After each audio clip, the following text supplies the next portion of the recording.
Remember those long lines you'd see on the television? People lining up in all kinds of vehicles just to get a box of food in their trunk. How quickly we forget. People were hurting. And what did the MAGA crowd want to do? Forget it. Forget it. God, this is the United States of America. The idea that people would have to wait in line an hour, hour and a half to get a box of food in their trunk. It's just unbelievable. You know, it's funny, sometimes American journalists talk about how bad a country is because people are lining up for food. That's a good thing. I just want to make sure we all know what we're talking about here, that you and I know at least what we're talking about here. Now again, that may be lost on all the people. You know and I know what we're talking about. You don't know what you're talking about, do you, sir? I said, you don't know what you're talking about. So there's a lot. It's really complicated. I'm not suggesting American people can't understand it. They understand it, but they have, you know, they're working 8-10 hours a day just to put food on the table. And so I think what's happened is we have, in a sense, I never expected, let me say this carefully. I never expected the ultra MAGA Republicans who seem to control the Republican Party now to have been able to control the Republican Party. I never anticipated that happening. Mr. President, why do you believe so many Americans believe that your administration is not doing enough to combat inflation? And do you believe that you and your administration bear some measure of responsibility for the inflation that we're seeing across the country? First is we're in power. That's the first thing.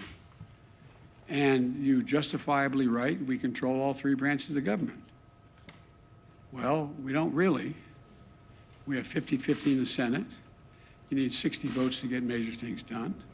I've been pushing the things I've been proposing here, you've heard me speak to today since I got in office. And I need to get 60 votes to be able to even pass them, number one. Number two, I think that, you know, they're not focused. All they're focused on, understandably, is the problem they're facing. They get a 5.5% raise, an average raise in their salaries, and yet inflation exceeds that. And they look around the world, and they know that a lot of it's extremely complicated. And so they're frustrated, and I don't blame them. I really don't blame them. There's a lot we have to do.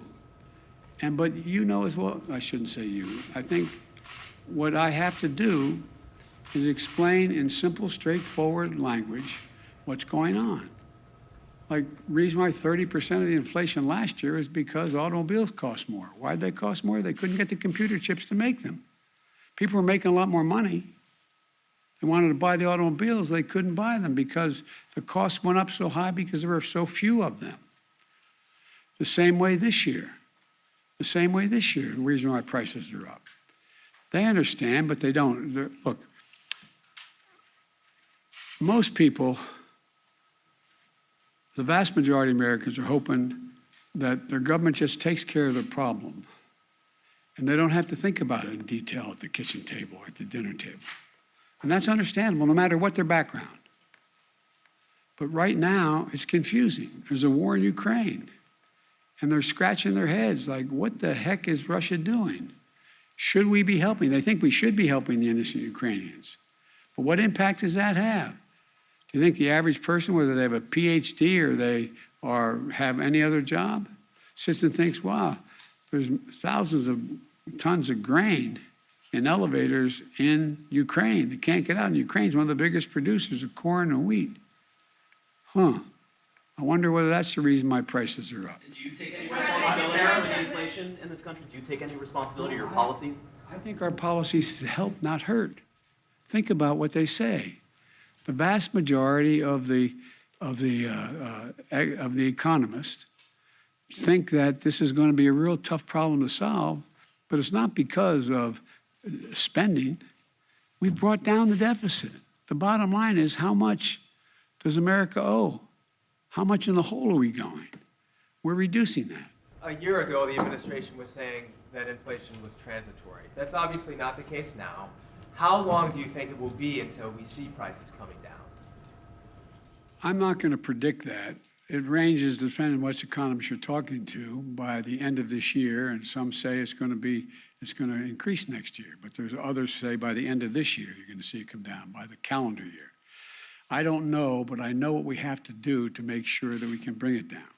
You called out Mr. Rick President. Scott. You called out Rick Scott a little while ago in your remarks. Earlier today, anticipating your remarks, he said, and I'm just quoting here, that the best thing, most effective thing Joe Biden can do to solve the inflation crisis he created is resign. He's the problem.